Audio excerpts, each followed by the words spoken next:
ഭവന വാഹന വായ്പ എടുക്കുന്നവർക്ക് പലിശയിൽ ഇളവ്, പ്രതിമാസ തിരിച്ചടവ് കുറയും. റിപ്പോ നിരക്ക് 0.5% കുറച്ച് 6.25%ആക്കാൻ റിസർവ് ബാങ്ക് തീരുമാനിച്ചു.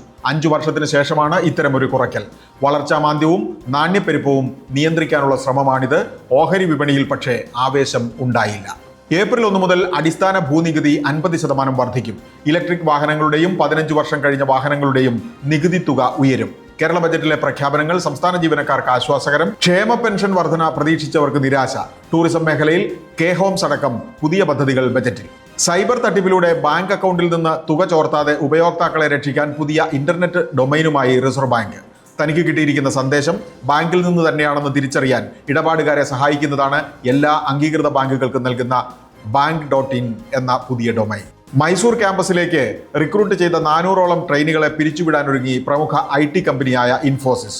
3 യോഗ്യതാ പരീക്ഷയിൽ മിനിമം നിലവാരം പുലർത്താൻ കഴിഞ്ഞില്ലെന്ന വിശദീകരണത്തോടെയാണ് ഇത്. പുറത്താകുന്നത് കഴിഞ്ഞ ഒക്ടോബറിൽ ചേർന്നവരിൽ പകുതിയോളം പേർ.